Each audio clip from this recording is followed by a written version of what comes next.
فوج کی ترتیب اور صحابہ رضی اللہ عنہم کے لڑکوں کا شوق جہاد۔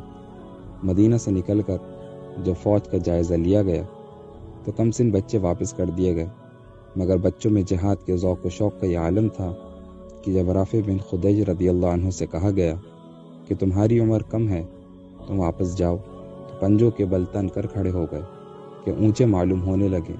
چنانچہ وہ جہاد میں سمرہ بن جندب رضی اللہ عنہ جو ان کے ہم عمر تھے، جب انہوں نے دیکھا تو عرض کیا کہ میں تو رافع کو لڑائی میں پچھاڑ سکتا ہوں، اگر وہ جہاد میں لیے جاتے ہیں تو مجھے بدرجہ اولا لینا چاہیے۔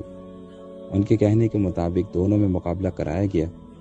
سمرہ رضی اللہ عنہ نے رافع کو پچھاڑ دیا اور ان کو بھی جہاد میں لے لیا گیا۔ الغرض مقابلے پر پہنچ کر نبی اکرم صلی اللہ علیہ وسلم نے صف آرائی فرمائی۔ احد پہاڑ پشت کی طرف تھا، اس لیے اس کی طرف سے غنیم کے آنے کا احتمال تھا۔ آپ صلی اللہ علیہ وسلم نے 50 آدمی پہاڑ پر پہرے کے لیے کھڑے کر دیے اور فرمایا کہ مسلمانوں کو فتح ہو یا شکست، مگر تم اپنی جگہ سے نہ ہلنا۔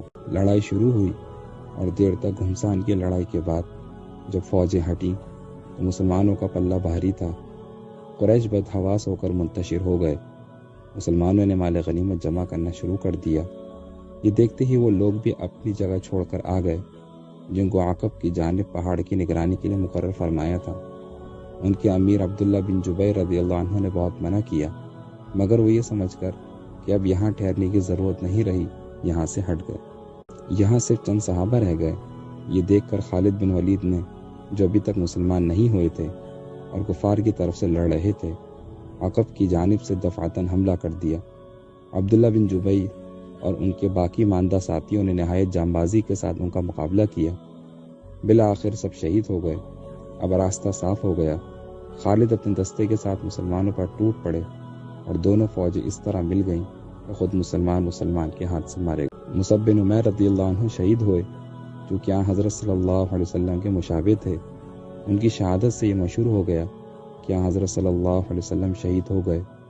روایات میں ہے کہ کسی شیطان یا مشرک نے زور سے یہ آواز دے دی کہ محمد صلی اللہ علیہ وسلم قتل ہو گئے۔ اس خبر کا مشہور ہونا تھا کہ مسلمانوں کی فوج میں مایوسی چھا گئی۔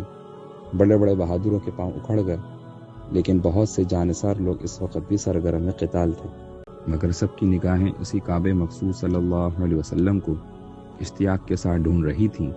سب سے پہلے حضرت کعب بن مالک رضی اللہ عنہ کی نظر آپ صلی اللہ علیہ وسلم پر پڑی تو انہوں نے خوشی سے پکارا کہ مبارک ہو رسول اللہ صلی اللہ علیہ وسلم، یہاں بخیر و عافیت تشریف فرما ہیں۔ یہ سنتے ہی صحابہ رضی اللہ عنہ آپ صلی اللہ علیہ وسلم کی طرف دوڑ پڑے، مگر سات کفار نے بھی سب کی طرف سے ہٹ کر اسی جانب رخ کیا۔ کئی مرتبہ آپ صلی اللہ علیہ وسلم پر حملہ ہوا، مگر آپ صلی اللہ علیہ وسلم محفوظ رہے۔ ایک مرتبہ جو کفار نے ہجوم کیا تو ارشاد ہوا کہ کون مجھ پر جان دیتا ہے۔ حضرت زیاد مع 4 صحابہ کے آگے بڑھے، سب کے سب نہایت دلیرانہ جانبازی کے ساتھ شہید ہو گئے۔ جب زیاد رضی اللہ عنہ زخمی ہو کر گرے تو ارشاد فرمایا کہ ان کا جسم قریب لاؤ۔ لوگ اٹھا لائے۔ اس وقت تک کچھ جان باقی تھی، قدموں پر منہ رکھ دیا اور اسی حالت میں جان دے دی۔ سبحان اللہ۔